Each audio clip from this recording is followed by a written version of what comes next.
Bismillahirrahmanirrahim. Assalamualaikum warahmatullahi wabarakatuh. Pada video kali ini, saya akan memaparkan terkait laporan posisi keuangan. Pada video kali ini, terdapat 5 poin pembahasan.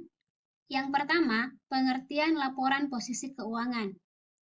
Yang kedua, fungsi laporan posisi keuangan. Yang ketiga, unsur laporan posisi keuangan. Yang keempat, klasifikasi laporan posisi keuangan. Dan yang kelima, bentuk dan contoh laporan posisi keuangan. Untuk pembahasan pertama, pengertian dari laporan posisi keuangan itu sendiri. Nah, menurut beberapa para ahli, yang pertama adalah Sofyan S. Harahap mengatakan bahwa laporan posisi keuangan itu merupakan suatu laporan yang menggambarkan terkait posisi aktiva, kewajiban, serta modal di waktu tertentu. Menurut Munawir, laporan posisi keuangan ini merupakan suatu laporan sistematis mengenai aktiva, hutang, dan juga modal dari sebuah perusahaan pada waktu tertentu. Menurut Sumarso, bahwa laporan posisi keuangan ini merupakan sebuah laporan yang berisi kewajiban, daftar aktiva, serta modal perusahaan terhadap saat tertentu, seperti di akhir bulan. Sementara menurut Harahap, bahwa laporan posisi keuangan ini merupakan sebuah laporan yang menggambarkan terkait posisi aktiva, kewajiban, serta modal di waktu tertentu.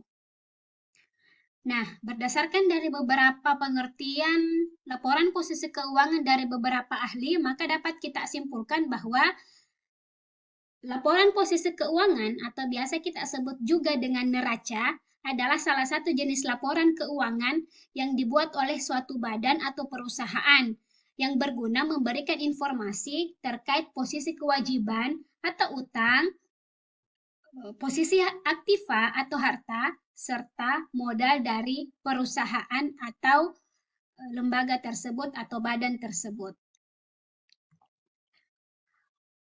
Poin yang kedua, fungsi dari laporan posisi keuangan. Sebenarnya secara umum, fungsi laporan keuangan ini adalah guna mengetahui kondisi utang, aktiva, atau harta dan modal dari sebuah perusahaan. Namun secara rinci, ada dua fungsinya. Yang pertama, apabila dilihat dari isi dari laporan posisi keuangan ini, maka fungsinya adalah sebagai alat dasar perhitungan tingkat pengembalian serta dasar evaluasi dari struktur modal perusahaan. Dalam hal ini bahwa dari posisi keuangan ini, laporan keuangan ini dapat membuat orang-orang yang merupakan stakeholder untuk bisa melakukan evaluasi dari perusahaan. Nah, yang kedua, dengan adanya laporan posisi keuangan ini, maka dapat digunakan untuk menganalisis likuiditas dan menganalisis solvabilitas serta menganalisis fleksibilitas kondisi keuangan di dalam suatu perusahaan. Nah, yang pertama, menganalisis likuiditas. Kalau kita berbicara likuiditas yang dimaksud dalam hal ini adalah adanya laporan neraca dapat dijadikan sebagai acuan atau tolak ukur di dalam mencerminkan jumlah waktu yang dibutuhkan hingga kewajiban dapat dilunasi atau dibayar. Nah, rasio ini dapat membantu investor serta kreditur untuk menilai seberapa besar kemampuan dari perusahaan ini membayar hutang jangka pendeknya.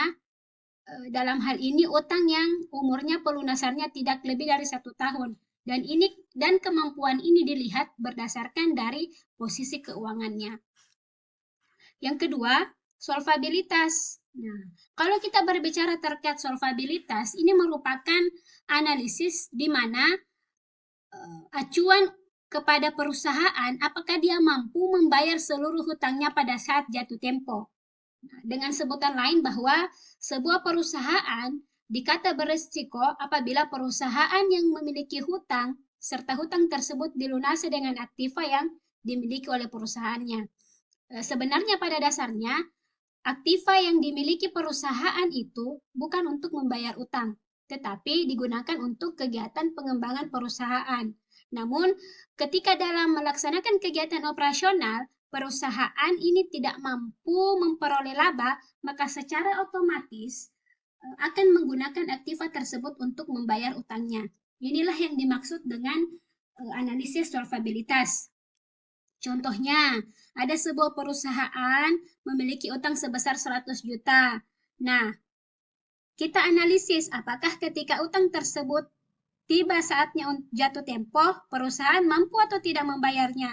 Maka kita melihat dari hartanya, kita lihat dari aktiva yang dimiliki. Ketika telah jatuh tempo utangnya, ternyata perusahaan tidak mampu membayar, maka kita lihat aktivanya. Apakah uang 100 juta ini bisa dibayar dengan adanya aktiva-aktiva yang dimiliki perusahaan? Kalau ternyata lebih besar utang ketimbang aktivanya, maka otomatis dia tidak bisa membayar utangnya. Sebaliknya, ketika aktivanya lebih besar, hartanya lebih besar ketimbang dengan utangnya, berarti berdasarkan analisis solvabilitas ini, perusahaan tersebut mampu membayar utangnya ketika jatuh tempo. Nah, analisis yang ketiga terkait fleksibilitasnya. Nah, kalau fleksibilitas merupakan rasio yang dipakai untuk mengukur kemampuan perusahaan di dalam mengambil beragam keputusan yang efektif. Nah, keputusan efektif itu bisa dalam hal pengembangan perusahaan yang berhubungan dengan keadaan keuangan perusahaan. Jadi, kalau likuiditas, kita berbicara terkait kemampuan utang, kemampuan perusahaan membayar utang lebih dari setahun, lebih di bawah dari 1 tahun. Kalau solvabilitas membahas terkait bagaimana kemampuan perusahaan membayar utangnya ketika jatuh tempo. Sementara kalau fleksibilitas berbicara terkait kemampuan perusahaan di dalam hal mengambil keputusan yang efektif melalui laporan posisi keuangan ini. Nah, selanjutnya terkait unsur dari laporan keuangan. Laporan posisi keuangan terdiri dari beberapa unsur. Yang pertama aktiva atau bisa disebut dengan harta atau bisa disebut dengan aset. Nah, aktiva ini merupakan sumber daya yang dikuasai oleh suatu instansi atau perusahaan dengan harapan dapat memberikan manfaat ekonomi pada waktu yang akan datang. Nah, unsur yang kedua adalah kewajiban atau bisa disebut dengan utang atau bisa disebut juga dengan liabilitas. Nah, kewajiban ini pada umumnya akan timbul dari kejadian masa lalu sehingga si perusahaan harus mengerjakan penyelesaiannya pada waktu yang akan datang atau di masa depan. Nah, hal ini akan membuat arus keluar dari sumber daya perusahaan yang mengandung manfaat ekonomi. Nah, unsur ketiga adalah modal atau biasa disebut juga dengan ekuitas. Nah, modal atau ekuitas ini adalah salah satu aset perusahaan selepas dikurangi seluruh kewajiban. Nah, secara sederhana, modal ini adalah semua aset atau harta atau aktiva dari perusahaan yang merupakan milik sendiri bukan dari hasil berutang. Itulah yang disebut dengan modal atau ekuitas. Nah, untuk lebih memahami terkait unsur dari laporan posisi keuangan, pada umumnya dalam neraca ini akan merepresentasikan persamaan dasar akuntansi, yaitu total aktiva sama dengan total dari kewajiban plus modal. Ya, jadi total aktiva itu sama dengan kewajiban plus modal. Nah, sebagai bentuk contoh kasusnya, Ibu Linda mendirikan sebuah perusahaan yang bergerak di bidang jasa dengan nama PT Linda. Di awal mendirikan perusahaan, Ibu Linda memiliki bangunan senilai 150 juta, kas besar sebesar 50 juta, peralatan senilai 20 juta, perlengkapan senilai 5 juta, dan memperoleh utang dari bank secara tunai sebesar 10 juta. Kita lihat bagaimana bentuk dari laporan posisi keuangan atau neraca dari PT Linda ini. Nah, ini dia bentuk laporan posisi keuangannya. Yang pertama adalah kolom aktiva, ya. kolom aktiva ini, baris pertama ada kas. Nah, kasnya ini 60 juta. Didapat dari mana 60 juta ini? Yaitu Ibu Linda memiliki kas sendiri sebesar 50 juta dan memperoleh tambahan utang dari bank secara tunai juga 10 juta. Maka secara otomatis kas yang dimiliki oleh Ibu Linda adalah 60 juta. Terus bangunannya 150 juta sesuai dengan di contoh kasus. Lalu peralatannya sebesar 20 juta dan perlengkapannya senilai dengan 5 juta. Nah, kita berpindah pada kolom kedua terkait kewajiban dengan modal. Ya kan? Karena tadi rumusnya adalah aktiva sama dengan kewajiban plus modal, maka di kolom sebelah kanan ini berisi tentang kewajiban ditambah dengan modal. Nah, kewajiban itu kan utang. Utang yang diperoleh tadi adalah utang bank sebesar 10 juta. Maka kewajibannya adalah sebesar 10 juta. Sementara modal tadi sudah didefinisikan bahwa modal adalah segala bentuk aktiva yang diperoleh selain dari berutang atau milik sendiri, itulah modal. Nah, adalah modal yang disetor oleh Ibu Linda, mulai dari bangunannya, kasnya sendiri, peralatannya sendiri, perlengkapannya sendiri. Selain dari utang ini tidak dihitung sebagai modal karena ini asalnya dari kewajiban atau dari berutang. Maka dimasukkanlah modal yang disetor adalah 225 juta. Nah, kita lihat total akhirnya. Total aktivanya atau harta yang dimiliki oleh Ibu Linda adalah 235 juta. Sementara total kewajiban plus modalnya adalah 235 juta. Ini dikatakan seimbang. Nah, inilah pengaplikasian dari persamaan di atas bahwa aktiva itu, harta itu merupakan kewajiban plus modal. Ya, jadi harus seimbang antara kiri dan kanan. Oke, selanjutnya bentuk klasifikasi laporan posisi keuangan. Nah, klasifikasi laporan posisi keuangan ini lebih kepada akun-akun, pemisahan akun-akun yang terdapat di dalam laporan posisi keuangan. Nah, tadi kan ada 3 unsur, mulai dari aktiva, kewajiban, dan modal. Nah, kita lihat klasifikasi dari unsur pertama, yaitu terkait aktiva. Nah, kalau kita berbicara aktiva, proses pengklasifikasiannya itu ada 3 bentuk. Yang pertama adalah aktiva lancar, ya, atau biasa disebut dengan current asset. Nah, ini merupakan suatu harta yang secara normal dapat dikonversikan atau diubah ke dalam bentuk kas dalam waktu maksimal 1 tahun atau di dalam siklus aktivitas. Jadi dia sifatnya cepat sekali berubah dalam bentuk kas. Contohnya adalah seperti kas kecil, piutang wesel, piutang usaha, dan yang lainnya. Nah, bentuk pengklasifikasian yang kedua dari aktiva adalah aktiva tetap atau biasa disebut dengan fixed asset. Nah, contohnya adalah bangunan, peralatan, tanah, ya, yang digunakan dalam proses kegiatan satu periode itu. Nah, bentuk yang ketiga adalah aktiva lain-lain atau biasa disebut dengan other asset. Nah, kalau ini other asset adalah segala bentuk aktiva yang tidak terhitung sebagai aktiva tetap dan tidak pula terhitung sebagai aktiva lancar. Contohnya, mesin yang telah tidak dipakai di dalam aktivitas operasi perusahaan.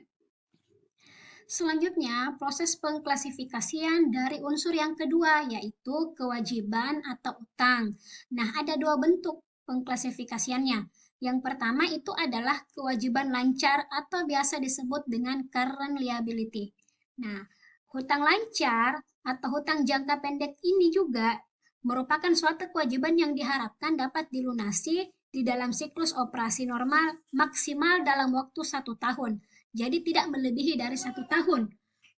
Nah, contoh dari bentuk kewajiban lancar ini adalah utang usaha, utang pajak, utang wesel, ya. Ini kan semua harus dibayar dalam jangka waktu kurang dari 1 tahun.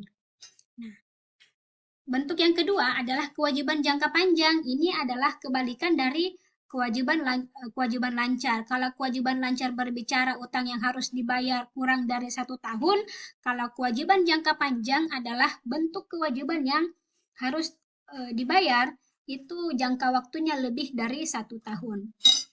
Contohnya utang hipotek, utang obligasi, dan sejenisnya. Yang jelas dia lebih dari 1 tahun jangka waktunya.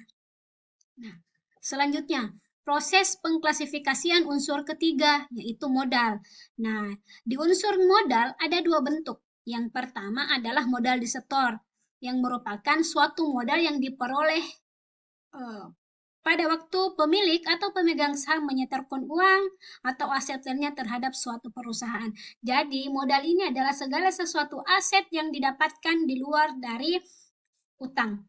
Sementara kalau bentuk yang kedua adalah laba ditahan atau saldo laba atau pencadangan. Nah, laba ditahan ini merupakan suatu komponen yang berasal dari modal yang menjelaskan kelebihan laba, diinvestasikan kembali ke dalam perusahaan. Jadi, sederhananya, laba ditahan ini adalah keuntungan yang diperoleh oleh perusahaan setelah menjalankan satu operasi kegiatan selama 1 tahun periode berjalan. Ketika dapat keuntungan, itu yang dilaporkan, menambah aset, maka itu disebut dengan laba yang ditahan atau saldo laba. Nah, pembahasan yang kelima terkait dari bentuk dan contoh laporan posisi keuangan. Ada 2 bentuk, ya. Ada 2 bentuk dari laporan posisi keuangan atau laporan neraca. Yang pertama itu neraca yang berbentuk akun atau bisa disebut dengan account form, ya. Nah, pada umumnya bentuk laporan ini menyajikan berbagai unsur neraca secara berdampingan, ya. Isinya yang ada pada bagian kiri menyajikan aktiva dan yang bagian kanan menyajikan kewajiban dan modal. Yang biasa kita sebut kiri dan kanan. Itu bentuk neraca bentuk akun. Yang kedua adalah neraca bentuk laporan atau disebut dengan report form. Nah, ini dia bentuknya menyajikan berbagai unsur aktiva, kewajiban, serta modal itu berurutan memanjang dari atas ke bawah. Ya, jadi kalau kita berbicara neraca bentuk akun form ini atau bentuk akun, dia ada 2 kolom kiri dan kanan. Seperti yang contoh tadi. Kalau kita berbicara neraca bentuk laporan atau report form, dia hanya 1 kolom, mulai dari atas sampai ke bawah menjelaskan secara berbaris. Lebih jelasnya, ini ada contohnya. Kalau neraca bentuk akun atau akun form seperti ini ya, sebelah kiri itu aktiva dan sebelah kanan itu kewajiban plus modal. Ya, kalau untuk neraca bentuk laporan atau report form itu seperti ini. Jadi dia hanya menjelaskan langsung 1 kali mulai dari atas sampai ke bawah dengan mengurutkan mulai dari aset, kewajiban, lalu modal. Nah, itulah penjelasan terkait laporan posisi keuangan. Semoga bermanfaat. Terima kasih. Assalamualaikum warahmatullahi wabarakatuh.